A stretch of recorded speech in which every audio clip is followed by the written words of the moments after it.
Hey Pack, I'm here to talk about my top 10 favorite Zelda games. Before we get started, let me mention this video is based purely on my opinions. I've honestly never beaten Zelda 2, but as far as I've gotten, it's really freaking hard. It's your classic save the princess story, but there's a point where I really just rage quit. The really stupid hard palace. You'd think that for the first dungeon, it wouldn't be that hard, but I was wrong. Thanks for proving me wrong, Zelda 2. Thanks. I mean, you get a hammer, you smash stuff. You get a sword, you hit stuff. That's about it. I played Minish Cap back in 2004 as one of my first Game Boy Advance games, and let me tell you, it was fun. But I lost it on a train due to my case being camouflaged on the train floor. One of my favorite items are the Pegasus boots, because, well, I mean, that's cool. Phantom Hourglass. I like the idea of a portable Wind Waker, but the touch controls can be a little buggy, especially when sailing. Unlike Wind Waker, this ship has an engine. The bad thing about the sailing is the navigation. Also unlike Wind Waker, where you sail around or turn on a whim. Or a wind. LOL! Phantom Hourglass makes you navigate one path in one stroke, which really sucks when you're treasure hunting.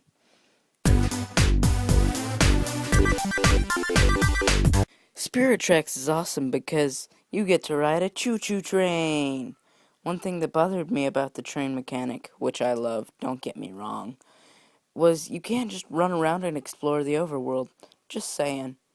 One thing I like about the train idea is the futuristic feeling you get when you see it in a Zelda game.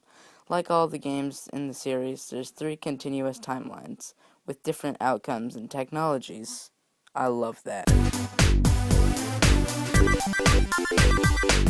Before I get started, don't get me wrong, I love this game. It just feels a little forced. Like a guy or a girl trying too hard. Like Shadow of the Colossus, it was just a little too plain in the overworld of the game. Like if you go into Hyrule Field expecting an Easter egg or a surprise battle, sorry, Twilight Princess, no have. What I do love about this game are the temples.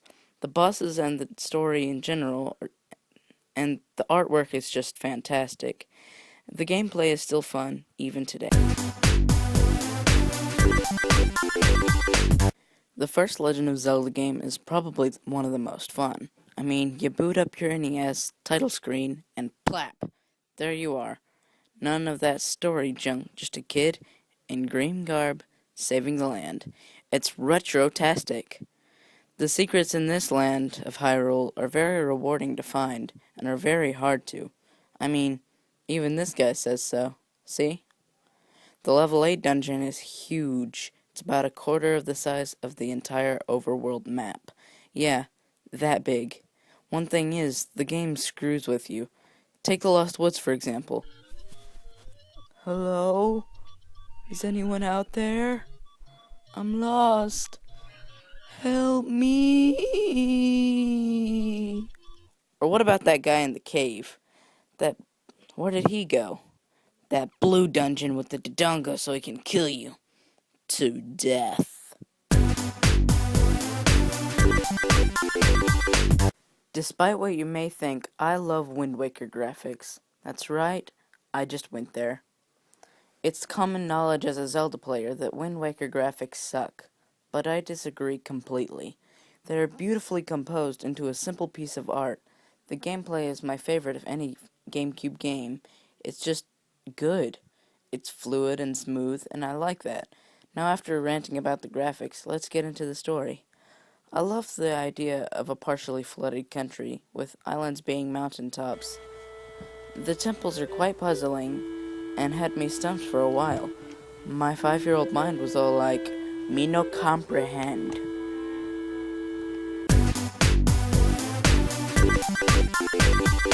Skyward Sword. So far the latest installment in the Legend of Zelda series, and maybe the most fun animal companion yet. Sorry, Epona. I mean, what's more fun than this? Nothing, that's what! No, really, this game, despite the bashing, is probably one of the best gameplay mechanics in any Zelda game. I also love the origin story idea of this game, and though Fi may have annoyed a lot of people, she was quite helpful with me, other than the occasional, "Master, your batteries in the Wii remote are nearly depleted." So helpful.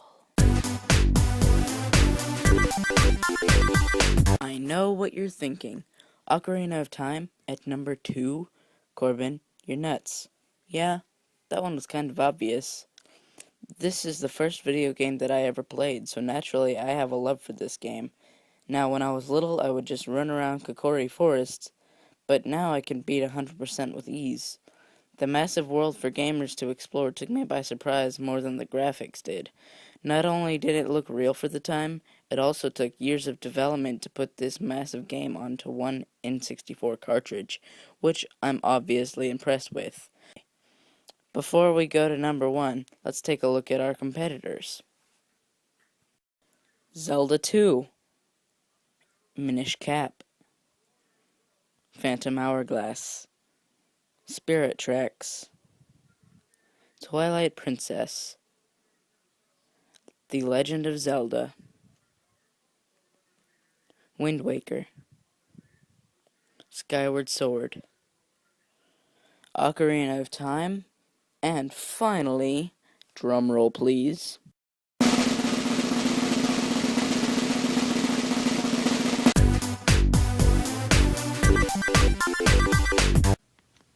Majora's Mask. I love The Legend of Zelda Majora's Mask. The gameplay of Majora's Mask expands on that of Ocarina of Time.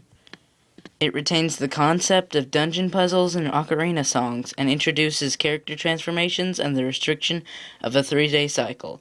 As in previous installments, Link can perform basic actions such as walking, running, and limited jumping, and must use items to battle enemies and solve puzzles.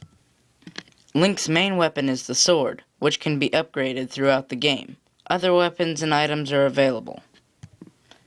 Link can block or reflect attacks with a shield, stun enemies by throwing Deku Nuts, attack from a distance with bow and arrows, destroy obstacles, and damage enemies with bombs.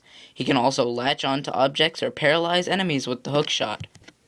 Magic power allows attacks such as magical arrows or spin attacks, and the use of special items.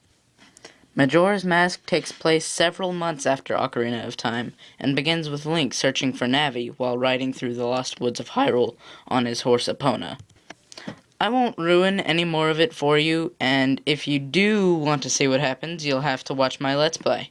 And that's my top 10 Zelda games. Thanks for watching. If you want to see my Majora's Mask Let's Play, there's a thing on the screen for all those interested.